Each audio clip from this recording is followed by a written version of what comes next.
Hello and welcome back to a special edition of Sports That Made Me. This time, however, we're taking a completely different approach. Instead of focusing on a person's chosen sport, we're diving right into the operational structure and future of Cardiff Met WFC. I'm delighted to be joined in the studio by Director of Football Systems Chris Baker and Women's First Team Manager John Nash. As I'm sure you're both aware, last season the team didn't quite reach the heights and the potential that we expected.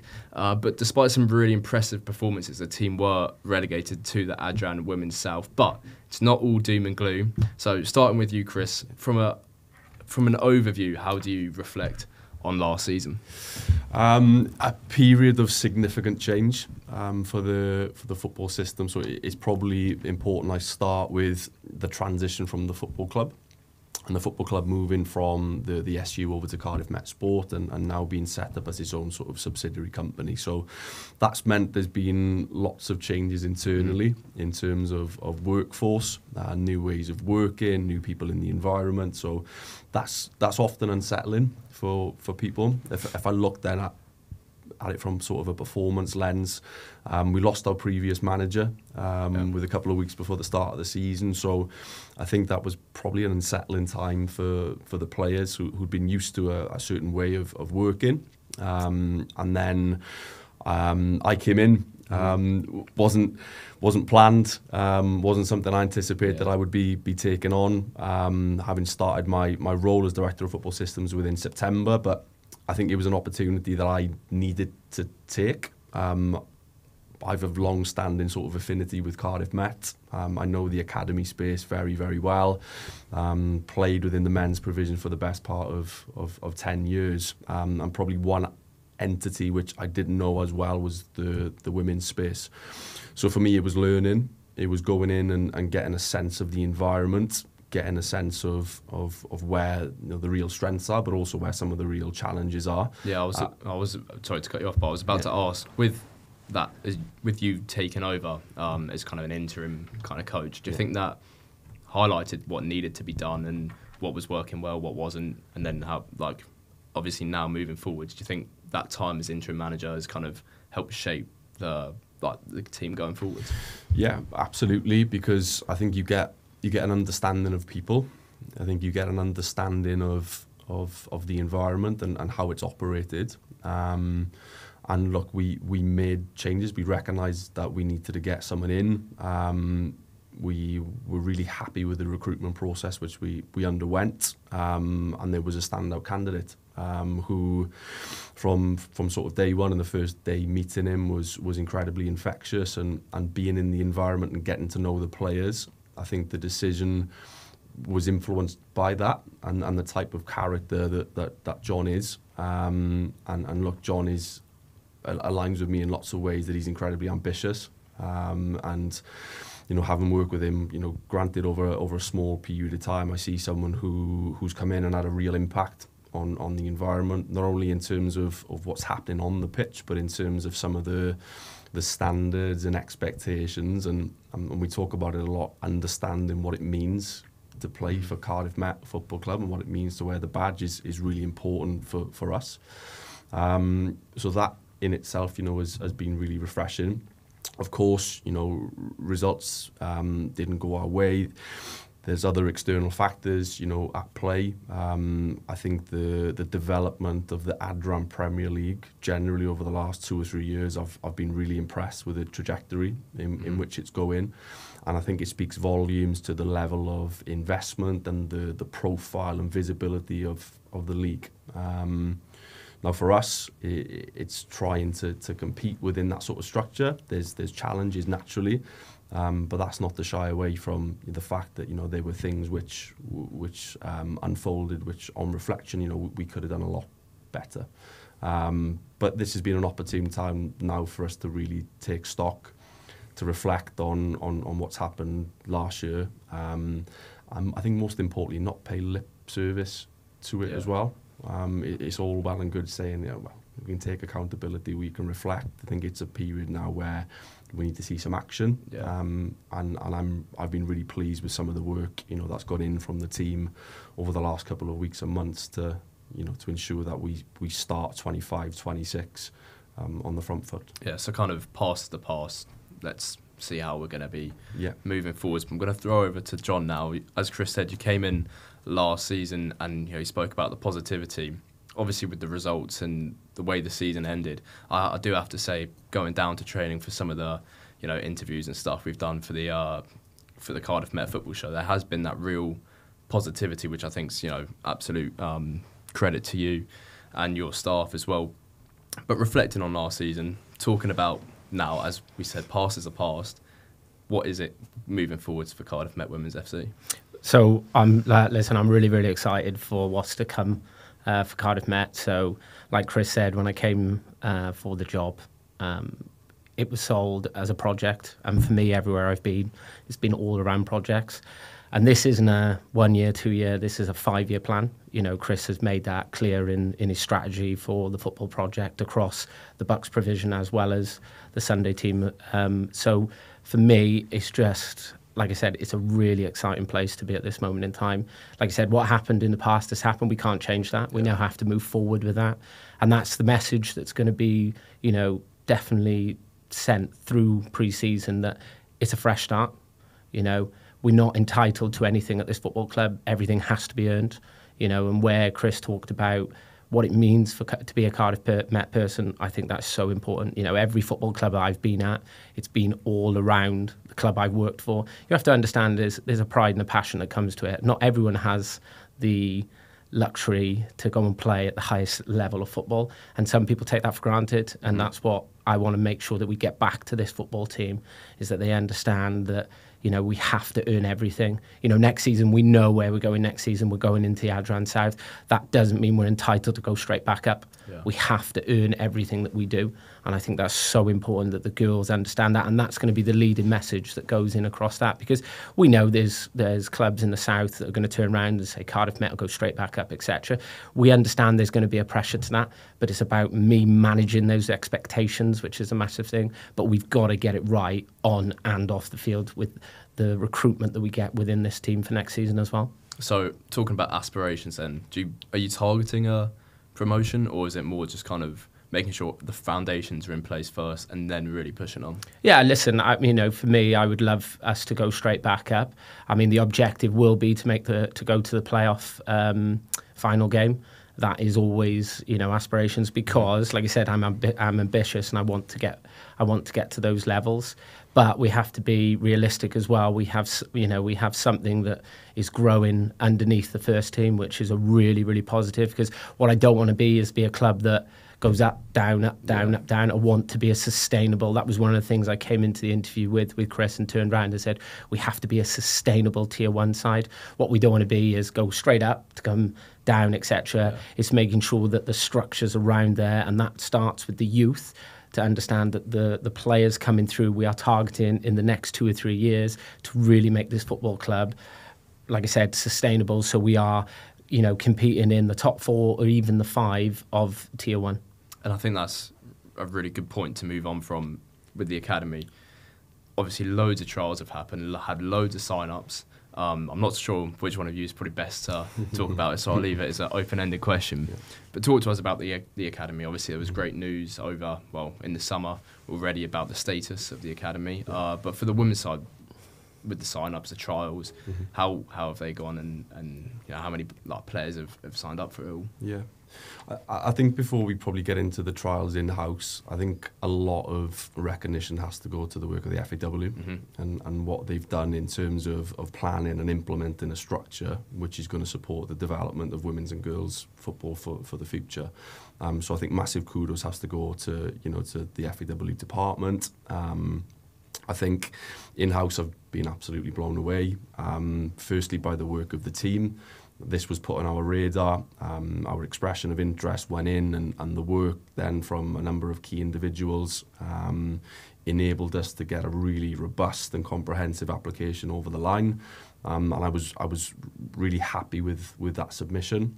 And it came to fruition that we were one of the 11 clubs who'd been selected then to have girls' academy status over throughout Wales. For us then, it's around ensuring that we're getting a really comprehensive and robust trials process in place.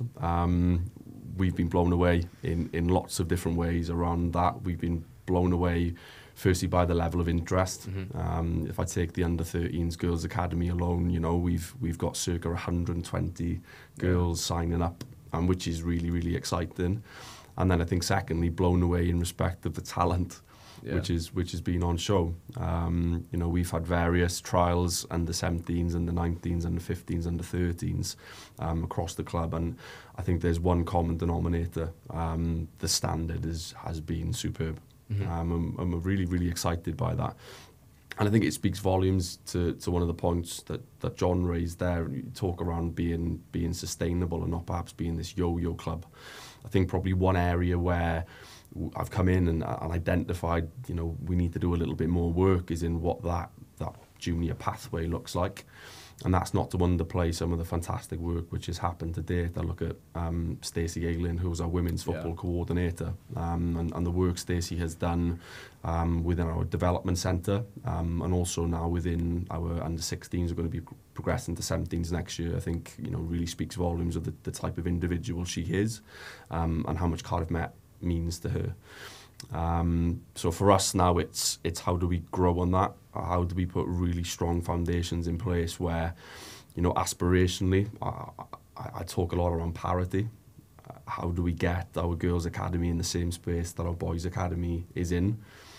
I've been in that space. It takes time.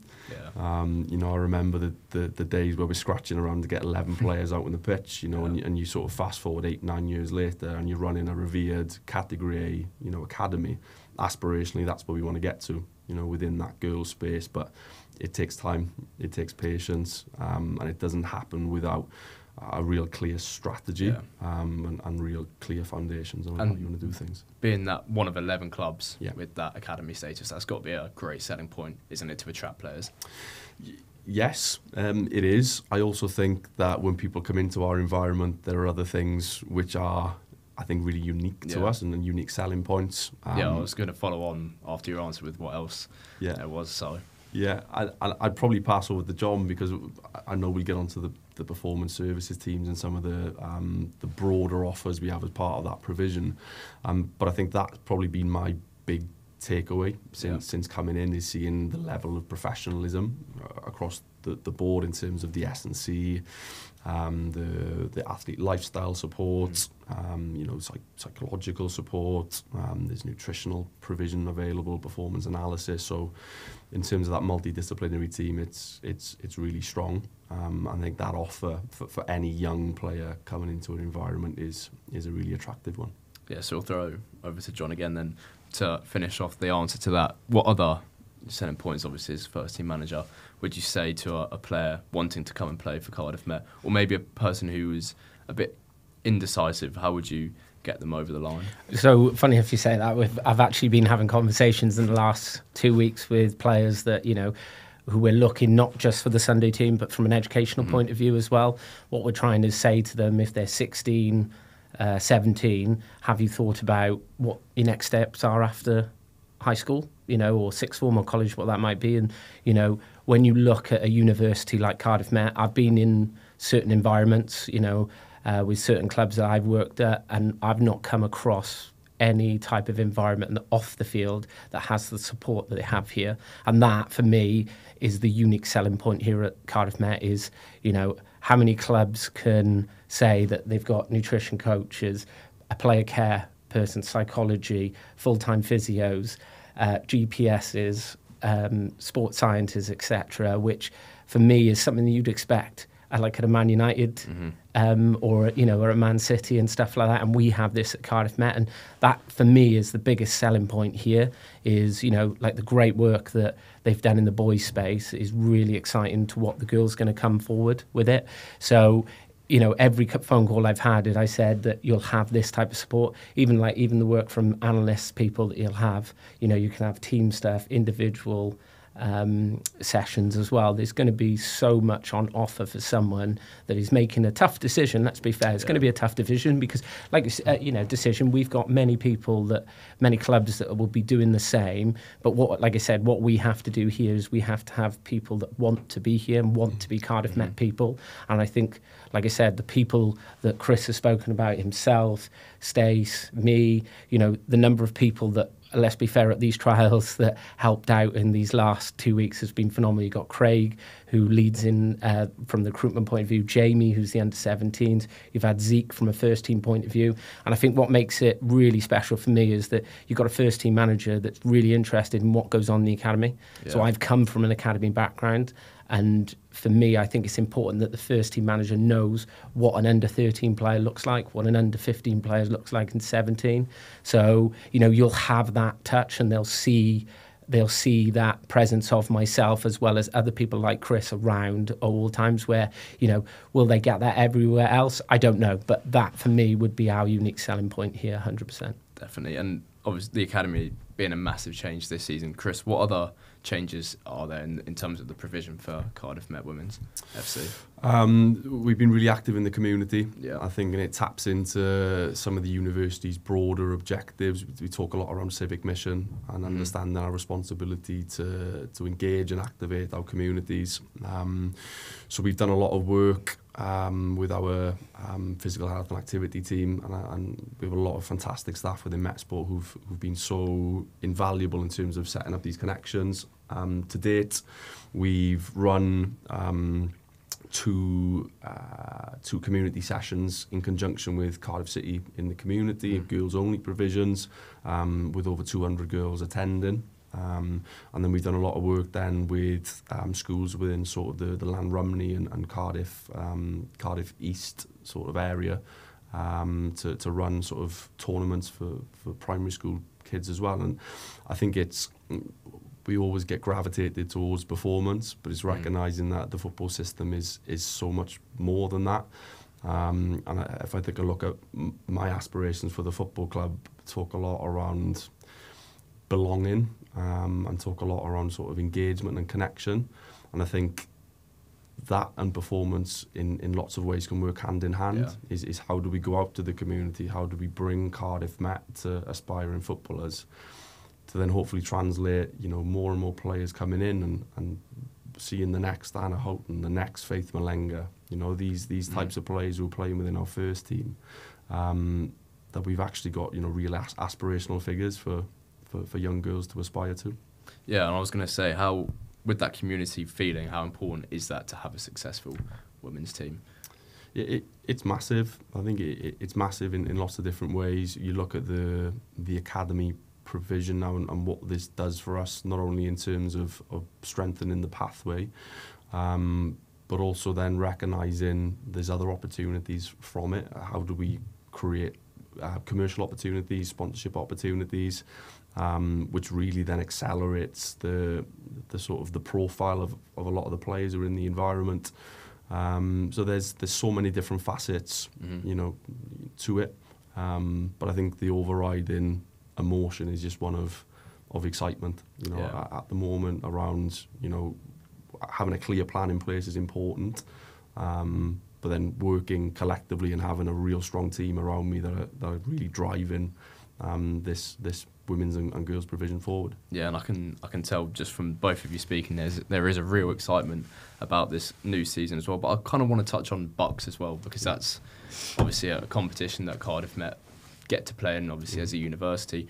Speaking of camera, you could both kind of mention you want to utilise that competition more, so I'll throw it out to both of you again. How do you expect to utilise the Bucks competition to help Cardiff Met Women's FC kick on? So it's a big conversation that Chris and I have spoken about. Again, for me, it's first year coming. Obviously, I've only been in for 4 or 5 months, so it was getting to understand the prestige of Bucks football and how important it is to Cardiff Met from a recruitment point of view as well. So, one of the things this year is to really identify players who are coming to Cardiff Met. So I'll just give you an example. I've been through 345 UCAS statements, everything around football, to research people that can make our Bucks provision a lot stronger. For me, I want I want Bucks 1 and 2 to get back to when it was, when Stace played, etc. So it's really pushing the boundaries from from Bucks 1 and Bucks 2, because I think that's really important from a recruitment point for the university. And like I said, I've seen some of the standard across the board. If we get the recruitment right, there's no telling where it can go for us, for me personally. 100%. Chris, have you got anything to add I think to that? Probably just to add to that as well. So if we look at that Bucks pathway, having that connection between Bucks 2s and Bucks 1s is really, really important. But perhaps is not to underplay, and I think this is in keeping with the growth of women's football, what happens underneath. And look, we're seriously looking at plans to run a rec programme, and underneath that, the importance of providing footballing opportunities for everyone, really enriching that student experience. I think if we look at the success of the Alfie Woollock Cup over the last number of years, and the engagement and the level of connection that's brought to our students. Last year we had a record number of sign-ups for our women's and girls trials, and I only see that trajectory going higher. So it's how then do we cater for everyone. So we've got some exciting plans as well to have a recreational programme, women specific, from next year. Yeah, and I guess it's kind of just about creating a really healthy environment throughout the whole structure of the team, isn't it, really? 100%. And then if we go back to the first team, obviously some key players have re-signed. How important is it to get a couple of them staying on for next season? Oh, massive for me. Yeah, I mean, it just shows like certain players that have committed they're going to be big players as well, which is going to be really big for what we're trying to do. It's very exciting. We had some good news today as well about another player that has decided to stay, which is a big player. So yeah, like for me, those players that are committing to us, it just puts us in a better place. And then when we bring other personnel into it, they already know what the culture is of the football club, and they understand what it means to be here. So you're not starting, like I said, from afresh in regards to a whole new squad of 18. We've got key players that like Faith, Liv, Kellen, Summer, Neve, Liv. There's a fair few that Esme, yeah, you know what I mean. So like it's a really, like I said, for me it's a really exciting. It's really exciting for what's coming up ahead. I really do believe that, and if these girls can get it right, who's to say what can happen? Yeah, I mean, you answered my next question without me even having to ask it. So I was going to say, like, with the experience that they have, they know what it means to play for Cardiff Met. They've been here, they've done it. As you said, if you had 18 new players, again, that just kind of makes it another transitional period, getting all of them settled in. So how important it is for their experiences to be passed in and amongst the new players? Oh, it's massive, I think, personally, and Chris will probably talk around it more as well. But when you get people who understand what we were trying to build in the last 4 months, then you're not going, like I said, you're not starting from scratch. So, like I said, when you talk about people that have been in the environment, like Chris just said, and Esme unfortunately tore her ACL 12 months ago. Yeah, 12 months ago. And to be fair to her, she's turned up to training. Yeah. She lives and breathes and wants to be a Cardiff Met player. And for me, they are the type of people that we need around this football team to take us to the next level, as well as getting those standards and professionalism back up. Yeah, and that was kind of last season as well. That injury record was pretty horrific. It was new injuries every week, and I guess that's obviously part of the reason, I guess, how the season ended up having that kind of inconsistency, not knowing which players are able for selection. So hopefully that doesn't happen again next season. But why Cardiff Met? I'll leave this to both of you. Why Cardiff Met? I came to Cardiff Met in 2013 probably as quite a lost individual. I've been involved at a professional club for the best part of 10 years, and I needed to have something to fall back on. Education was important to me growing up, and my identity was always sort of this footballer. So I think having the opportunity to balance academic commitments alongside continuing playing football at a really high level was a big sort of sell for me. And if I reflect on sort of the last 12 years, my time as a student, my time as a player, I've been absolutely blown away by how much the provision has grown during that time. A short period out of the environment as well was really good to take stock and coming back in and seeing it. Look, I've been really impressed. That's not shying away from the fact that I still think there's more to come and there's more work to be done. But for any prospective student, you know, to come across and have the opportunity to study for a degree in play is really exciting. But also a recognition of what that academic offer looks like. I think one thing which Cardiff Met has really prided itself on is opportunities within that student placement space. So getting to that second and third year, you know, having the opportunity to gain sort of real world experience, you know, alongside your studies and playing. Because the reality is, look, in an ideal sense, we want our high performers to stay in our environment for as long as possible. You know, whether that's pursuing postgraduate study, doctoral work, then for us that's great. But that's not going to be the case for everyone. So I think for me, and certainly for the staff in and around the football environment, is how do we give an outstanding football experience? I think if you look at the some of the additions which have happened over sort of the last 18 months to 2 years, I think we're really, you know, we're pushing the standards and we're pushing the professionalism around what we do. But it's then not losing sight of why students do come here, and the degree programs, the academic school. You know, look at the School of Sport and Health Science and some of the relationships we have there have been fantastic for us, just to support the growth of what we're doing. So for any prospective students weighing up why Cardiff Met, great coaches, a really positive environment, the opportunity of playing within the Bucks Premier League is a big pull. And then aspirationally, it's a club with real ambition, you know, and drive to be competing at the top tier across all levels. And I'll ask the same to you, John. Why Cardiff Met? So this was actually funny enough. This was asked to me in my interview, and it's actually what I ask players: why Cardiff Met? So when I'm recruiting a player, I want to understand why they want to come to it. And for me, why Cardiff Met? There was a project here that really excites me about what I want, where I want this club to go from a women's point of view, and sitting with Chris and talking to him around the ideas where we both want and we see this women's provision is so important. I think Chris nailed it on the head with the student experiences. Like I've been coaching since I was 15. You know, I had to go. You know, I came to university late on, and I didn't probably have the exposures that some of these people can have here at Cardiff University, which is amazing, you know, especially within our football club as well as externally. I think that's the biggest thing. Like, I'll give you an example, the 3 lads that have just come in from the analyst team, they basically run it. They run, I basically guide them of what I want information-wise, but it's theirs. And what they aren't just the analyst team, they're a part of this football club, which is, for me, again, which is one of the things we really wanted to talk about, is the club mentality first. And that is so important. But like I said, like Chris has just talked about, you have an opportunity to play the highest level of box football. You know, there's an opportunity for you, if you're not quite in that programme, to play in a Bucks 2 system. If you're not quite there yet, there's a recreational side of it.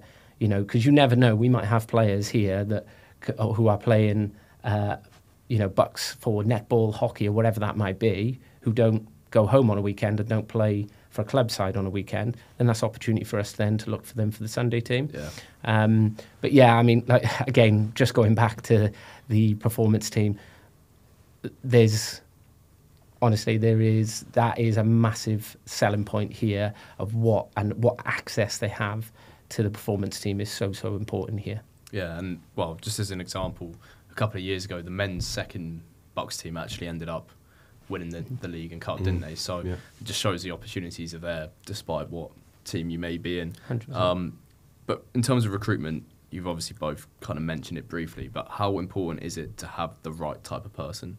And what do you look for kind of in that person to help achieve the aims? So this is a really good one. So it was something that Chris and I spoke about. It's where we talk about getting the environment right. I think, like, when we talk about the team identity, one of the top one for me is a character.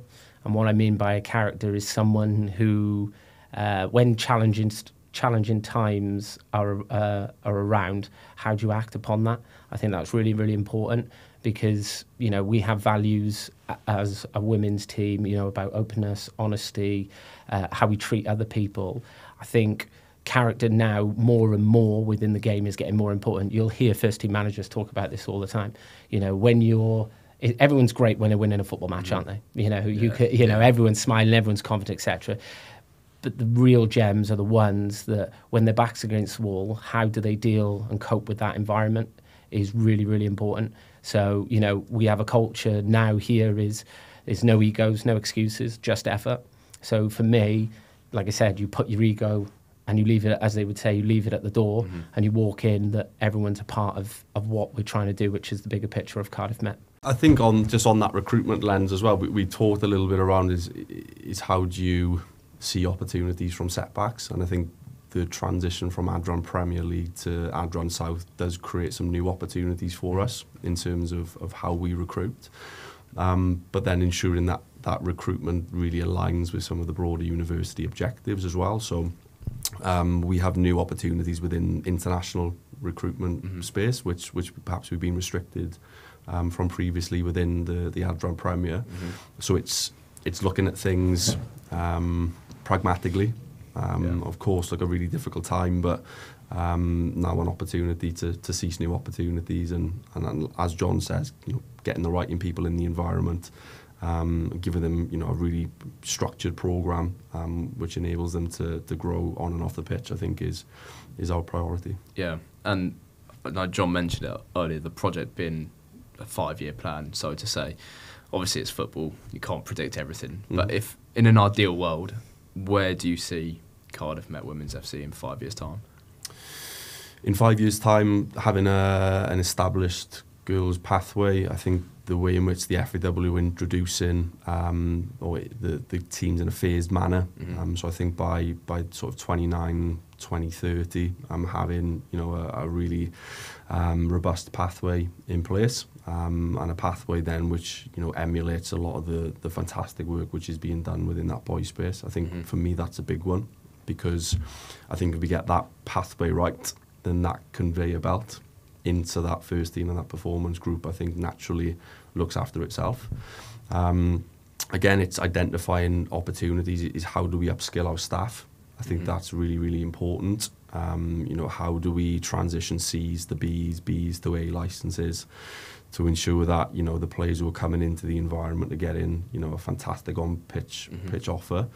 And it's then, you know, continuing to develop some of the work we've done in that space as well. So, you know, this year, been absolutely delighted that we've been able to ring fence, you know, 3 free spaces on a UEFA C license for girls who are working within our academy space or first team space. Is how do we grow that? How do we grow the pool of female coaches within our environment? How do we continue to develop that overall student experience? And then if you look sort of blue sky thinking aspirationally, of course, you know, I want us to be competing at the latter stages in Bucks, to be going really deep into that competition, because, you know, as John alluded to, there is real prestige around that and what it does for the profile of the university. And I guess as well, it kind of helps create that winning environment as well, doesn't it? Which is obviously really important for any football club. Yeah, of course. And then it's, look, I see the trajectory of the Adran Premier League only increasing. I see the level of investment into the Adran Premier League only increasing. And it's how do you get yourself back at the top table, you know, and how do you build a sustainable model which is going to enable you to compete, you know, at the top end. Yeah, John, have you got anything to add to that? No, to be fair, I think Chris has nailed it pretty much in regards to it. But I think, like you just said at the end, is that was always the thing when I came in. I want to be a sustainable football club that competes. Like I said, we're going to have our challenges in regards to other, you know, clubs within Tier 1, etc. But for us, it's about sustainability and just making sure that we get, like I said, from a first team point of view, to get the reputation back up to where it was. And Chris, you obviously mentioned it, going to the Adran South is obviously a challenge in itself.